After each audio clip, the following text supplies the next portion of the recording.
नमस्कार मित्रों, आप सभी का स्वागत है हमारे यूट्यूब चैनल स्वरान एकेडमी क्लासेस पर। हम यहाँ आज नया चैप्टर पढ़ेंगे। चैप्टर नंबर 9 है ये, और इस चैप्टर का नाम है त्रिकोणमिति के कुछ अनुप्रयोग। और ये चैप्टर 9 का ये फर्स्ट वीडियो है। ये क्लास 10th की NCERT है, मैथमेटिक्स। आइए शुरू करते हैं आज का ये वीडियो। अगर आप हमारे चैनल पर नए हैं तो सब्सक्राइब करना बिल्कुल ना भूलें और बगल में दिया हुआ बेल आइकन को पुश करना ना भूलें, जिससे आपको सबसे पहले नोटिफिकेशन प्राप्त हो जाए। देखिए यहाँ पर जो चैप्टर है, हमने 6 रेशियो पढ़ रखे हैं।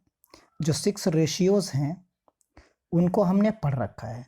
उन्हीं रेशियोज को आप रेशियो जानते हैं, साइन, कॉस, टेन, कॉसेक, सेक, कॉट। ये जो 6 रेशियो हैं, इन्हीं के जो फॉर्मूले हैं उन्हीं का हम यहाँ पर, या जो सर्व समीकरणें हमने पढ़ी हैं उन्हीं का यहाँ पर हम प्रयोग करेंगे। उन्हीं के आधार पर हम चीज़ों को फाइंड आउट करेंगे। जैसे अनुपातों के बारे में हमने पढ़ लिया है, और यहाँ हम उनको खगोलविद इसका प्रयोग पृथ्वी के ग्रहों, तारों, दूरियों की, कोई मतलब दूरी ज्ञात करनी हो या कोई पिलर है तो उसकी ऊंचाई ज्ञात करनी है, तो उसके बारे में हम चीज़ों को आसानी से ज्ञात कर सकते हैं। जैसे देखिए यहाँ पर एक एग्जाम्पल दिया गया है आपके टेक्स्ट बुक में, ऊंचाइयाँ और दूरियाँ। देखिए अगर हम ये लेंथ को फाइंड आउट करते हैं तो ये ऊंचाई हो जाएगी आपकी। अगर हम इस चीज़ को फाइंड आउट करते हैं तो ये हमारी दूरी हो जाएगी कि हम मीनार से कितनी दूरी पर हैं, और ये भी एक दूरी है कि इसके शीर्ष से हम कितनी दूरी पर खड़े हैं। अब यहाँ पर बात आती है कि कोण की, कि उन्नयन कोण क्या है और अवनमन कोण क्या है। तो उन्नयन कोण की बात क्या है, जब हम नीचे से ऊपर, आप इतना सा ध्यान रखिए कि जब हम नीचे से ऊपर की तरफ देखेंगे तो उन्नयन कोण बनेगा। और अवनमन कोण, आप बस इतना ध्यान रखिए कि जब ऊपर से कोई नीचे की वस्तु को देखेगा, ऊपर से जब हम नीचे की तरफ कोई वस्तु देखेंगे तो वो अवनमन कोण हमारा कहलाएगा। देखिए यहाँ पर कोई व्यक्ति खड़ा हुआ है और वो इस वस्तु को देख रहा है, तो ये जो कोण बनेगा वो अवनमन कोण होगा। लेकिन हम कंसीडर इसे करेंगे, क्यों? क्योंकि ये लाइन जो है इस लाइन के पैरेलल है और ये ट्रांसवर्स लाइन है। इस वजह से जब पैरेलल लाइन है, समांतर लाइन होने की वजह से ये दोनों कोण जो होते हैं वो बराबर होते हैं। तो ये चीज आपके समझ में आ गया होगा कि हम इस कोण, अवनमन कोण इसको कहेंगे, लेकिन हम कंसीडर थीटा के बराबर इसे करेंगे। फिर हम फाइंड आउट कर सकते हैं। देखिए ये राइट एंगल हमारा यहाँ पर इस तरीके से बन जाता है। तो इस प्रकार हम इसको फाइंड आउट करना सीख लेंगे। आइए देखते हैं कि एक्सरसाइज में क्या दिया गया है। तो जो एक्सरसाइज हमारी है, सबसे पहला हम पहला क्वेश्चन देखेंगे। तो इस क्वेश्चन में बताया गया है, देखिए कि सर्कस का एक कलाकार एक 20 मीटर लंबी डोरी पर चढ़ रहा है। जैसा कि इन्होंने बताया कि ये देखिए यहाँ से कोई कलाकार है जो 20 मीटर ऊंची, जो 20 मीटर लंबी डोरी है ये वाली, इस पे वो चढ़ रहा है। अब मानिए इस तरीके से वो चढ़ रहा है। अब देखिए जो अच्छी तरह से तनी हुई है, ये तनी हुई है, और भूमि पर सीधे खड़े खंभे पर, ये खंभा है, इस पे जाके वो बांध दी गई है ऊपर। तो यदि भूमि स्तर के साथ डोर द्वारा बनाया गया कोण कितना है, 30 डिग्री है, तो खंभे की क्या करना है, ऊंचाई ज्ञात करनी है। यानी हमें यहाँ पर h फाइंड आउट करना है। अब देखिए यहाँ जो हम कल्पना करेंगे, आपको यहाँ पर इमेजिनेशन करनी है कि जो डायग्राम बनेगा, कोई भी जो कंडीशंस दी गई हैं, वो जो डायग्राम बनेगा वो डायग्राम राइट एंगल का बनेगा। यानी जो समकोण त्रिभुज है, समकोण त्रिभुज की ही हम कल्पना यहाँ पर करेंगे। और जब उसी तरीके की कल्पना यहाँ पर करेंगे तो आपको जो ये फॉर्मूले हैं, 6 रेशियोज हैं, उनको समझने में और लगाने में और डायग्राम को बनाने में काफ़ी आसानी होगी। तो देखिए डायग्राम तो आपके सामने बना हुआ ही था। अब इससे हम कैसे फाइंड आउट करेंगे, तो आइए शुरू करते हैं इसको। देखिए तो सबसे पहले आप देख लीजिए कि ये तो डायग्राम ऐसा था ही। ये हमारे पास क्या है, ये A है, ये B है और ये C है। यहाँ पर हमारे पास क्या है, C है। ये कोण उन्होंने बताया 30 डिग्री है और ये 20 मीटर दूरी बताई है, और उन्होंने कहा कि इस दूरी को फाइंड आउट करिए, यानी AB को हमको निकालना है। तो हम कह सकते हैं कि ट्रायंगल हमने ABC A B C consider कर लिया, और इसमें हम देख सकते हैं कि साइन 30 डिग्री का अगर हम फॉर्मूला लगाएं तो हम जानते हैं कि ए बी अपॉन ए सी, यानी ए सी हमें दिया था, साइन 30 डिग्री का मान हमें पता है कितना होता है, 1/2 होता है, और ए बी हमें फाइंड आउट करना है, और ए सी आपको 20 मीटर दिया गया है। तो इस प्रकार आप जब चाहें इसको सॉल्व करेंगे तो देखिए आपको क्या मिलेगा, ए बी मिलेगा, A B equal to 1/2 multiplied by 20। आप सॉल्व करेंगे कितना मिल जाएगा, 10 मिल जाएगा। तो इस प्रकार आपको जो ए बी की दूरी है, यानी ए बी ऊंचाई है खंभे की, वो कितनी मीटर मिल गई, 10 मीटर आपको मिल जाती है। तो इस तरह खंभे की जो अभीष्ट ऊंचाई होगी वो 10 मीटर होगी। सिंपल सा आपको सवाल को लगाना है, बस केवल यहाँ जो मेहनत है वो आपको जो थ्योरी दी गई है उस थ्योरी पर कंसंट्रेट करना है। यानी जैसे क्वेश्चन नंबर 2 दिया गया, आप समझिए, जैसे क्वेश्चन नंबर 2 का मतलब यहाँ पर है, आंधी आने से एक पेड़ टूट जाता है और टूटा हुआ भाग इस तरह मुड़ जाता है कि पेड़ का शिखर जमीन से छूने लगता है और जमीन के साथ 30 डिग्री का कोण बनाता है। पेड़ के पाद बिंदु, मतलब कि जो सबसे नीचे का हिस्सा, इन शब्दों को ध्यान में रखना है, ये नीचे का हिस्सा हो गया कि दूरी जहां पेड़ का शिखर जमीन को छूता है, यानी उसके उस पेड़ के नीचे का हिस्सा। अब देखिए मैं आपको समझाता हूं, देखिए डायग्राम नहीं, ये हमारा पूरा पेड़ था पहले, मान लीजिए ये इसका पाद बिंदु हो गया। अब क्या हुआ कि आंधी आई, आंधी आने के बाद क्या हुआ कि ये पेड़ जो है ब्रेक हो गया, अब टूट गया। तो मान लो ये ऊंचाई जो ऊपर की थी यहां से ये ब्रेक हो गया, तो ये जो ऊपर का हिस्सा था यही तो नीचे आएगा, ये नीचे आ गया मान लीजिए। अब ये कुछ इस तरीके से बन जाएगा, यानी जो ये हिस्सा था यही हिस्सा तो टूट के यहां पर आके मिल गया। अब ये जो कोण बनाएगा तो ये 30 डिग्री का कोण बनाएगा यहां पर। अब 30 डिग्री का कोण जो बनाएगा, और उन्होंने कहा कि जहां पेड़ का शिखर जमीन को छूता है 8 मीटर है, तो यहाँ 8 मीटर का मतलब क्या, जो ऊपर का हिस्सा टूटा है वो कितना है, वो 8 मीटर है, यानी यहां से लेके यहां तक का जो हिस्सा था वो 8 मीटर है। इसका मतलब ये जो चीज टूटी है, यहाँ देखिए ये नहीं, यहाँ पर आप समझिए, यहाँ जो इन्होंने कहा कि इस बिंदु से और इस बिंदु के बीच की जो दूरी है वो 8 मीटर है।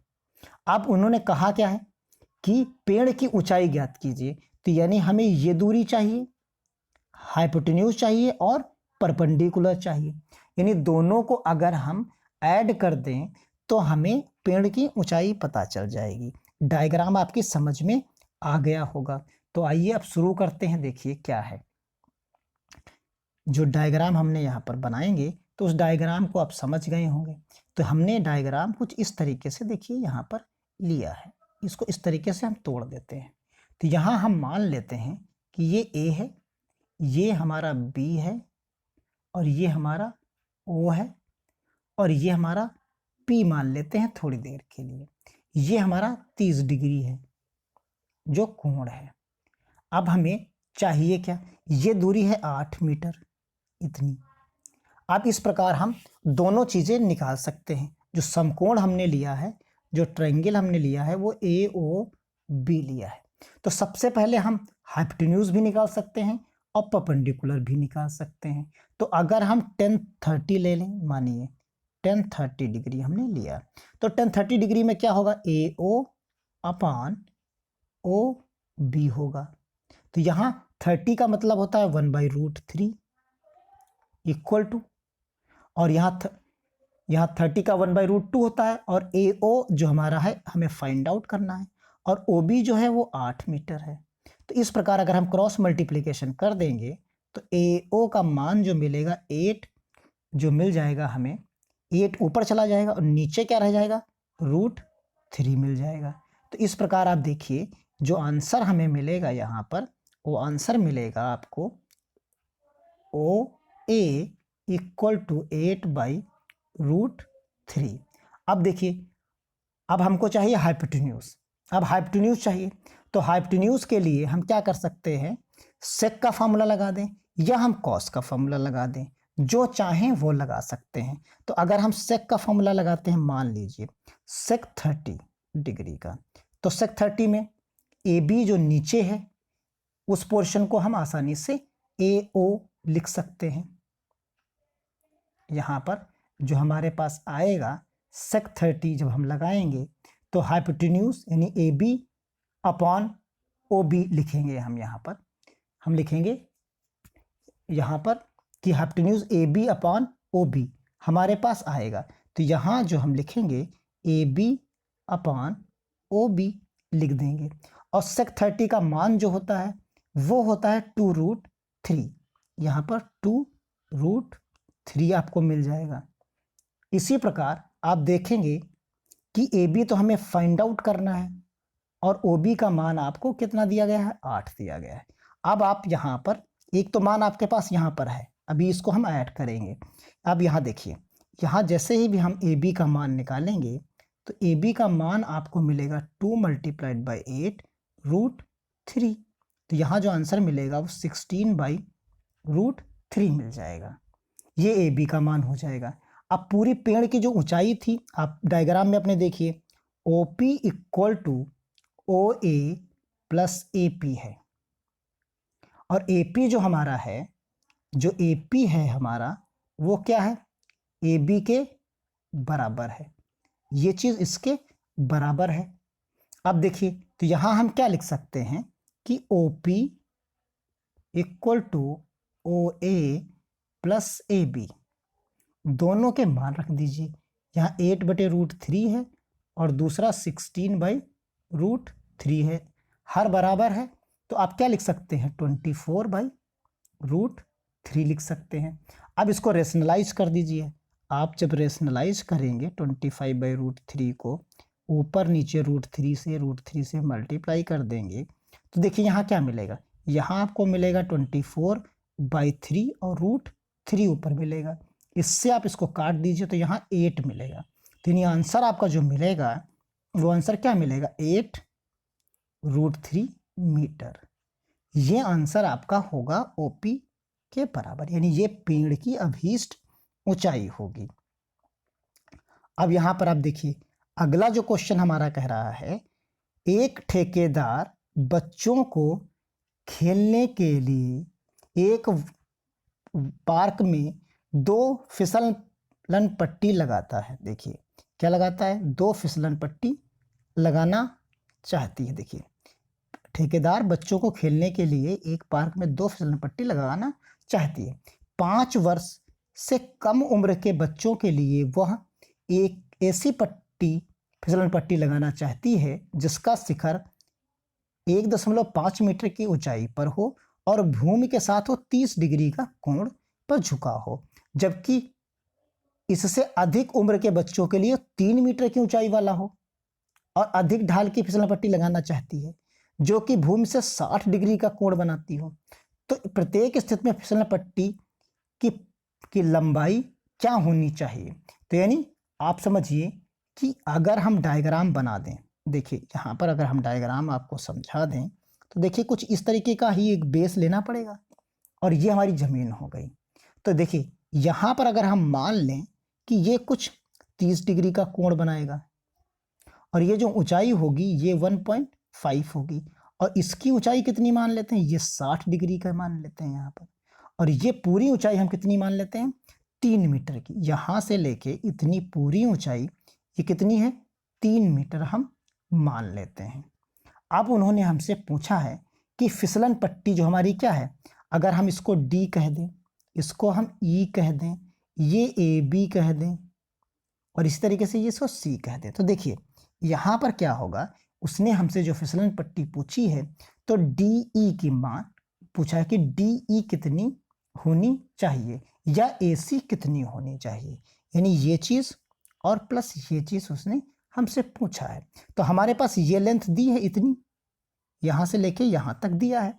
तो हम हाइपोटेन्यूज यानी लंब बटे कर्ण चाहिए, यानी साइन थीटा चाहिए यहाँ पर। और यहाँ पर अगर हम लगा दें तो यहाँ भी आपको इसी के रिस्पेक्ट में चाहिए। तो यहाँ भी आप साइन का ही प्रयोग आसानी से कर सकते हैं। चाहें तो कोसेक का भी प्रयोग आप कर सकते हैं। जैसा भी आप उचित समझें उस हिसाब से दोनों का फॉर्मूला आप लगा सकते हैं। तो देखिए यहाँ फिसलन पट्टी जो है आपको लंबाई क्या होनी चाहिए प्रत्येक स्थिति में वो निकालनी है। तो डायग्राम आपकी समझ में आ गया होगा। एक बार आप डायग्राम और बना लीजिए। देखिए यहाँ हम साफ बनाए दे रहे हैं।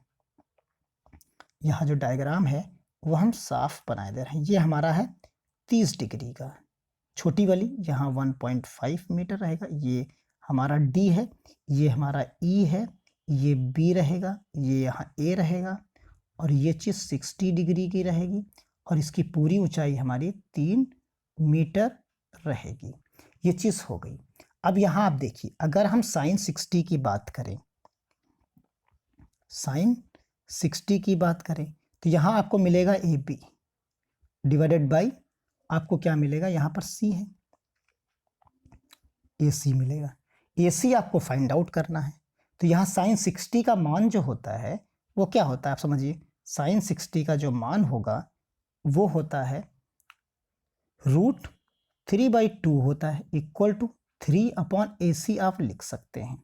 जब आप क्रॉस मल्टीप्लिकेशन करेंगे तो AC अपॉन आप क्या लिखेंगे, 3 × 2 डिवाइडेड बाई √3, ये चीज़ आप लिखेंगे यहाँ पर। फिर उसके बाद आप लिख दीजिए 6/√3 लिख सकते हैं। तो यहाँ √3/√3 लिख दीजिए। तो यहाँ आपके पास आ जाएगा 6√3 डिवाइडेड बाई 3 और यहाँ आप डिवाइड कर दीजिए तो 2 मिल जाएगा, यानी 2√3 मीटर आपको यहाँ पर आंसर मिल जाएगा। इस प्रकार AC का जो मान है वो 2√3 मीटर मिल जाएगा। अब ये आपकी समझ में आ गया होगा। इसी प्रकार आप देखिए, अगर अगला हम साइन 30 ले लें तो यहाँ आपको क्या मिलेगा, देखिए डायग्राम में आपको मिलेगा BD अपॉन DE। DE आपको फाइंड आउट करना है। तो यहाँ 1/2 मिल गया। BD आपके पास 1.5 है, यहाँ DE है। अब आप क्रॉस मल्टीप्लिकेशन कर लीजिए। जब क्रॉस मल्टीप्लिकेशन आप करेंगे तो आपको क्या मिलेगा, DE मिलेगा इक्वल टू 1.5 मल्टीप्लाइड बाई क्या मिला, 2 मिला। मल्टीप्लाई करिए तो 3 मीटर मिला। तो यानी दोनों फिसलन पट्टियाँ DE और AC की लेंथ आपके सामने है। अब आइए क्वेश्चन नंबर देखिए। क्वेश्चन नंबर जो 4 है उसके बारे में, एक भूमि के एक बिंदु से जो मीनार के पाद बिंदु से 30 मीटर की दूरी पर है। अब देखिए यहाँ पर जो इन्होंने बताया है उसके अनुसार आप समझिए कि कोई मीनार है, ठीक, इससे 30 मीटर की दूरी पर, 30 मीटर की दूरी पर ये बिंदु मिला हमें।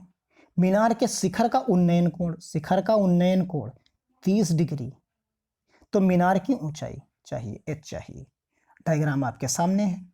तो यानी अब आप क्या कर सकते हैं, क्वेश्चन नंबर 4 आप आसानी से लगा सकते हैं। ये रहा डायग्राम आपका, ये उन्नयन कोण रहा 30 डिग्री का, ये रहा A, ये रहा B और ये रहा C। ये 30 मीटर रहा यहाँ पर। अब त्रिभुज हमने कंसीडर कर लिया है। अब हमें चाहिए क्या, हमें चाहिए ऊंचाई। तो ऊंचाई चाहने के लिए अब देखिए क्या करेंगे, sine 30 degree equal to AB upon AC। यहाँ पर AB अपॉन AC ही तो लिखेंगे। अब AB अपॉन AC से तो काम चलेगा नहीं, तो यहाँ साइन का आप ना लगाइए फॉर्मूला। यहाँ आप साइन का फॉर्मूले लगाने का यहाँ पर किसी भी प्रकार का आपका कोई मतलब नहीं है। तो साइन का फॉर्मूला लगाने से देखिए आप यहाँ लगाइए tan 30। तो यहाँ आप लिखिए AB अपॉन AC लिखेंगे। तो tan 30 का जो मान होता है वो 1/√3 होता है। इसे आप AB रहने दीजिए और AC का मान आपको दिया गया है, कितना है, 30। अब आप क्रॉस मल्टीप्लिकेशन कर दीजिए। तो क्रॉस मल्टीप्लिकेशन आप करेंगे तो देखिए आपको क्या मिलेगा, यहाँ AB इक्वल टू मिलेगा 30/√3 मिलेगा। तो यहाँ √3 रेशनलाइज कर दीजिए, तो यहाँ मिलेगा 30 √3 डिवाइडेड बाई 3, डिवाइड कर दीजिए 10, तो यहाँ मिलेगा आपको 10 √3। यहाँ तो आप लिख सकते हैं AB इक्वल टू 10 √3 मीटर, यहाँ पर आप लिख सकते हैं। अब देखिए क्वेश्चन नंबर आपका जो 4 था वो कंप्लीट हो जाता है। अब क्वेश्चन नंबर हम 5 की तरफ चलते हैं। देखिए एक जो है क्वेश्चन नंबर 5 है, भूमि से, अब देखिए यहाँ क्या है कि भूमि से 60 मीटर की ऊंचाई पर एक पतंग उड़ रही है। मान लीजिए इस जगह पर उड़ रही है, ये भूमि से है इस जगह से, और ये 60 मीटर की इसकी ऊंचाई हो गई। पतंग से में लगी डोरी को अस्थायी रूप से भूमि के एक बिंदु से बांध दिया जाता है, बांध दिया गया। मान लीजिए भूमि के साथ डोरी के झुकाव जो है वो कितना है, 60 डिग्री है। ये मानकर कि डोरी में कोई ढील नहीं यानी तनी हुई है, तो डोरी की लंबाई यानी ये लंबाई चाहिए। अब देखिए आपके पास परपेंडिकुलर हाइपोटेन्यूज चाहिए sin 60, सीधा सा sin 60 का मान रखिए और फाइंड आउट कर लीजिए।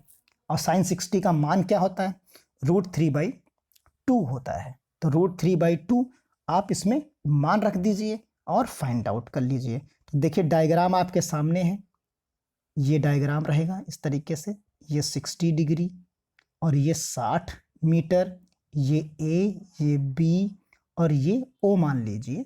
तो यहाँ आप लिखेंगे, आपको OB की दूरी चाहिए, तो OB की दूरी के लिए क्या लिखेंगे, sin 60 equal to AB upon OB।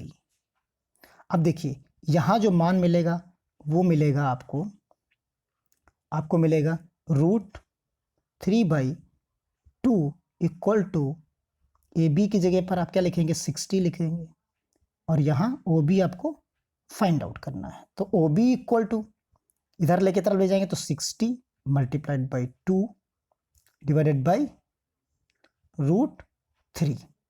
अब √3 आ गया, तो देखिए यहाँ आपको मिलेगा OB equal to 120 divided by √3 divided by √3 rationalise कर दीजिए, तो आपको मिलेगा 120 √3 डिवाइडेड बाई 3, यहाँ से डिवाइड करिए तो आपको मिलेगा 40। तो आंसर आपका क्या हो जाएगा, 40 √3 मीटर। तो इस प्रकार आप इस क्वेश्चन को भी देखिए यहाँ पर सॉल्व कर लिए हैं। अब क्वेश्चन नंबर जो अगला है उस क्वेश्चन नंबर की तरफ हम चलते हैं। तो क्वेश्चन नंबर देखिए यहाँ पर क्या है, क्वेश्चन नंबर 6 है। तो क्वेश्चन नंबर 6 में आप देखिए उन्होंने कहा कि 1.5 मीटर लंबा लड़का, ये लंबा लड़का मान लीजिए 30 मीटर ऊंचे एक भवन से कुछ दूरी पर खड़ा है। 30 मीटर जो है ऊंचे एक भवन है, 30 मीटर ऊंचा एक भवन है, इससे खड़ा हुआ है। अब देखिए इसकी हाइट और इसकी हाइट हम मान लेते हैं कुछ इस तरीके का होगा, ऐसा कुछ। अब उसने क्या कहा, जब वो ऊंचे भवन की ओर जाता है तब उसकी आंख से भवन के शिखर का उन्नयन कोण 30 से 60 डिग्री हो जाता है। तो देखिए यहाँ से जब वो चला, इस जगह पर खड़ा था तो 30 डिग्री था, जब वो आगे बढ़ा यानी मान लीजिए यहाँ पर आ गया लड़का वो, तो यहाँ से उसकी कितनी हो गई, 60 डिग्री हो गई। कुछ ऐसा डायग्राम यहाँ पर बन गया। अब ये तो है 1.5 मीटर, ये पूरी की पूरी कितनी है, भवन की ऊंचाई है वो 30 डिग्री है। अब खड़े होइए और सामने किसी पिलर या किसी मकान को देखिए, तो सबसे ऊपर वाला जो हिस्सा है देख रहे हैं मान लीजिए थोड़ी दूर से, तो 60 डिग्री आप यहाँ पर 30 डिग्री पर देख रहे हैं। फिर उसके मकान के तरफ चलिए, जब मकान की तरफ आप चलेंगे तो थोड़ी दूर चलने के बाद जैसे मान लीजिए दूरी इतनी तय की गई x दूरी, तो वो 60 डिग्री का एंगल आपकी आंख से बनने लगेगा। अब इन्होंने कहा है कि इस प्रकार बताइए कि वो भवन की ओर कितनी दूरी चलकर गया, यानी यहाँ से इस बिंदु से और इस बिंदु के बीच की दूरी उसे फाइंड आउट करनी है। यानी जो हम मान लीजिए, अब देखिए यहाँ पर जो हम डायग्राम बनाएंगे, तो मानिए ये कोई भवन है, ये इस तरीके से हमने ग्राउंड तैयार किया, तो ये लड़का खड़ा था, तो अब मान लीजिए कुछ ऐसा होगा यहाँ पर, फिर ये लड़का चल कर यहाँ आ गया होगा, तो यहाँ से जब जाएगा तो इसकी 30 डिग्री बनेगी, फिर जब ये यहाँ से जाएगा तो ये 60 डिग्री हो गया। ये दूरी x है यहाँ से यहाँ तक। अब आप नामांकन कर लीजिए, ये b हो गया, ये a हो गया,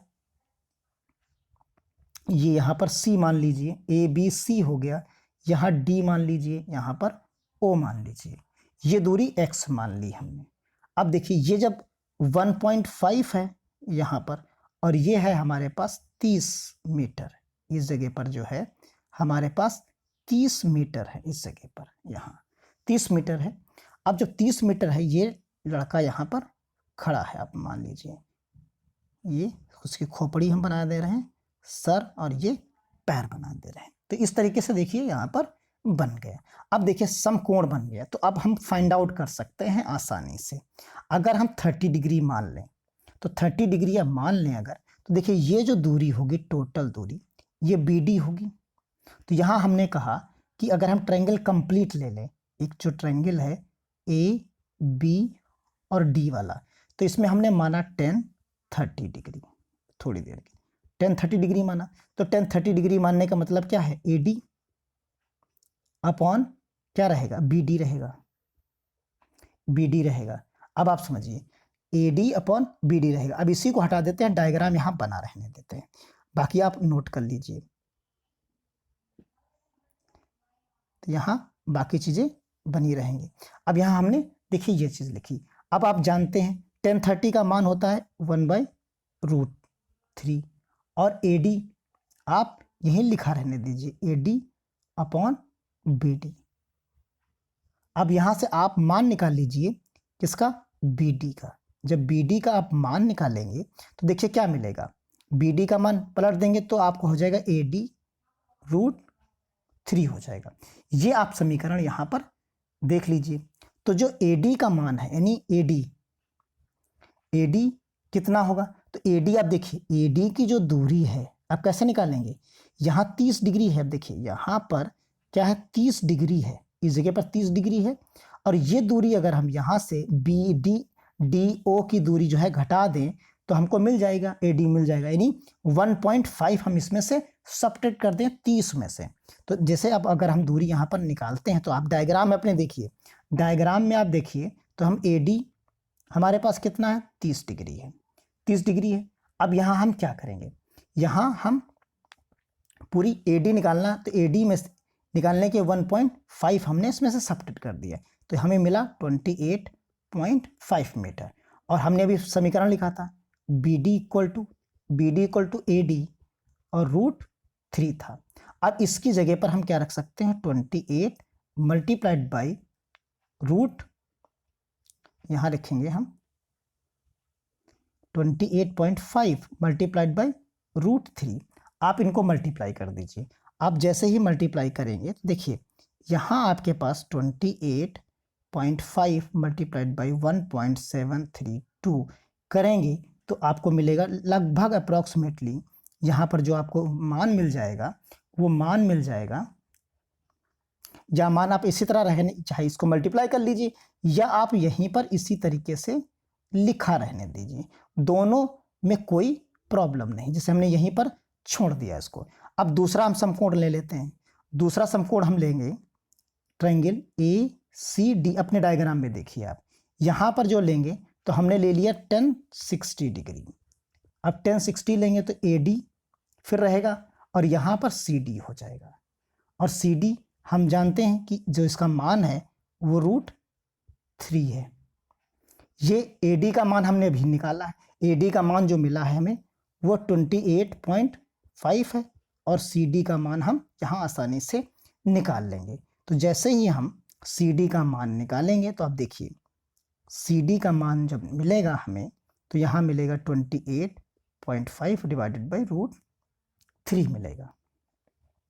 अब इस प्रकार आप देख सकते हैं जो डायग्राम बना था कुछ इस तरीके का, यहाँ पर कुछ ऐसा डायग्राम बना था, ये था यहाँ पर और ये था, और ये कुछ इस तरीके का डायग्राम था। हमें दूरी चाहिए थी ये वाली, यहाँ से यहाँ तक, ये जो है दूरी आपको प्राप्त करनी थी, यानी चाहिए थी आपको BC, B और C चाहिए था। ये हमारे पास D था और ये ये हमारे पास ए था। तो अब यहाँ पर हम अगर बी सी फाइंड आउट करेंगे तो आप समझिए, समीकरण समझिए कि क्या करना है आपको। बी सी निकालने के लिए आपको बी डी में से जो है क्या करना है, सी डी को सबट्रैक्ट करना पड़ेगा। तो आप इसी जगह पर रख दीजिए मान, आप समझ में गए होंगे। तो बी सी इक्वल टू हम रखेंगे 28.5 रूट 3 माइनस 28.5 अपॉन रूट 3। आप यहाँ से 28 को बाहर ले लीजिए, आसान है, सॉल्व करने का तरीका है अपना अपना हो सकता है यहाँ पर। तो root 3 upon 1 minus 1 upon root 3 हो जाएगा। आप यहाँ लासा ले लेंगे, तो यहाँ जब लासा लेंगे तो 28.5 हो जाएगा और यहाँ 3 माइनस 1 अपॉन रूट 3 हो जाएगा। इस तरीके से यहाँ पर हो जाएगा। अब आप सॉल्व करिए। जैसे ही आप सॉल्व करेंगे तो 28.5 मल्टीप्लाइड बाई 2 रूट 3 हो जाएगा। अब इसे आप रूट 3 ऊपर लिख दीजिए, रूट 3 नीचे लिख दीजिए। तो यहाँ क्या हो जाएगा, आप लिखिए 28.5 2 रूट 3 और नीचे 3 लिख दीजिए। और जैसे ही आप 3 लिखेंगे तो देखिए आपको क्या मिलेगा। यहाँ से आप सबट्रैक्ट करिए, इसको सबट्रैक्ट करेंगे तो आपको 9.5 मिल जाएगा। 9.5 मिलने का मतलब है आप 9.5 मल्टीप्लाइड बाई 2 रूट 3 आप लिखिए। तो इसको जब मल्टीप्लाई करेंगे तो आपको मिलेगा 19 रूट 3। तो इस प्रकार जो ये दूरी होगी, कितनी दूरी वो चला है, तो वो 19 रूट 3 मीटर दूरी उसने तय की है। तो इस प्रकार ये जो क्वेश्चंस आज के थे हमारे, वो 6 क्वेश्चन जो थे इस एक्सरसाइज के, एक्सरसाइज 9.1 के, ये सॉल्व हो जाते हैं। अब आगे के जो क्वेश्चन एक्सरसाइज के हैं उन्हें हम सॉल्व करेंगे अगले वीडियो में। तो बने रहें हमारे यूट्यूब चैनल पर और पढ़ते रहिए मैथमेटिक्स। धन्यवाद। जय हिंद, जय भारत।